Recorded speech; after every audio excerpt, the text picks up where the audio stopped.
दहिया की सफल खेती के लिए खेत की तैयारी, किस्म चयन, बुवाई, सिंचाई, पोषक प्रबंधन, रोग एवं कीट नियंत्रण से लेकर कटाई तक की हर प्रक्रिया का पालन करना जरूरी है। नीचे दहिया धनिया की वैज्ञानिक खेती के हर पहलू का विस्तार से वर्णन किया गया है।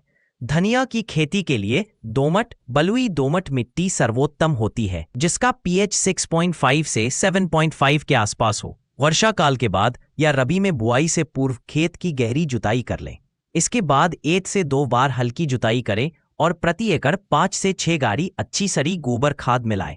खेत समतल कर लें और क्लोड ढेले तोड़ दें। प्रमुख किस्में RCR 446, गुजरात धनिया 2, GC2, पंथ हरितमा, सिम्पो S33 और बरेली लोकल अच्छी उपज देती है। मैदानी क्षेत्र बरेली लोकल, गुजरात धनिया 2, पर्वतीय या असिंचित क्षेत्र, पंथ धनिया 21, पाली लोकल। कलेक्शन समय धनिया की किस्मों का चुनाव मौसम अनुसार करें। रबी की बुआई सितंबर से अक्टूबर के बीच करें। बीज दर प्रति एकड़ 8 से 10 किग्रा। स्वस्थ और प्रमाणित बीज प्रयोग करें।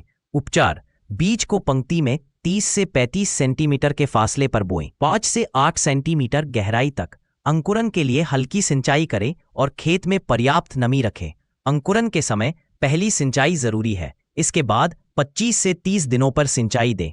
पानी भराव ना हो, जल निकासी का अच्छा प्रबंध करें। गर्मी और सूखे समय में सिंचाई की आवृत्ति बढ़ाएं ताकि फसल स्वस्थ रहे। गोबर खाद प्रति एकड़ की तैयारी के समय मिलाएं। रासायनिक खाद 15-20 किग्रा नाइट्रोजन, 12 से 15 किग्रा फास्फोरस, 10 से 12 किग्रा पोटाश प्रति एकड़ बेसल के रूप में मिलाएं। यूरिया कटाई के बाद या बढ़वार के समय 25 किग्रा यूरिया डालें और तुरंत सिंचाई करें। ह्यूमिक एसिड 2 किग्रा प्रति एकड़ यूरिया के साथ दें।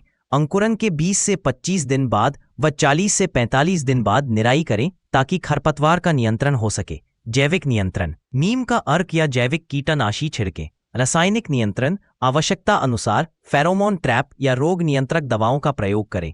पाउडरी मिल्ड्यू दहिया रोग, यह अधिक नमी व गर्मी में तेजी से फैलता है। पत्तियों पर सफेद पाउडर दिखाई देने लगे तो सल्फर आधारित दवा जैसे वेटेबल सल्फर 2 से 3 ग्राम प्रति लीटर छिड़कें। नाइट्रोजन का संतुलित प्रयोग करें ताकि रोग की संभावना कम हो। एफिड सफेद मक्खी थ्रिप्स जैविक तेल, नीम या इमिडाक्लोप्रिड आधारित दवाएं छिड़कें। चर और लार्वा कीट, यदि फसल पर अधिक कीटों का हमला दिखाई दे तो क्लोरपाइरीफॉस या साइपरमेथ्रिन छिड़कना चाहिए। धनिया को गेहूं, चना या अन्य फसलों के साथ घुमावदार बुआई करें। विविधता अपनाने से रोग और कीट का प्रकोप कम होता है। 90 से 120 दिन में धनिया फसल तैयार हो जाती है। हरी पत्तियों के लिए 35 से 40 दिन में पहली कटाई करें। बीज हेतु पौधों के 60 to 70% बीज पकने पर कटाई कर लें। धूप में सुखाएं, फिर थ्रेशिंग करें। उपज, हरी पत्तियों के लिए 40 से 60 क्विंटल हेक्टेयर, बीज हेतु 12 से 20 क्विंटल हेक्टेयर तक उपज मिल जाती है। धनिया की हरी पत्तियां व बीज दोनों को स्थानीय मंडी या बाजार में बेच सकते हैं। उपज, गुणवत्ता और सही प्रबंधन की वजह से लाभ तेजी से बढ़ता है। कटाई के बाद गुणवत्ता बनाए रखने के लिए सुखाने और संग्रहण की सही विधि अपनाएं। प्रमाणित बीज का चयन करें। निरंतर खेत निरीक्षण और रोग कीट की पहचान करें।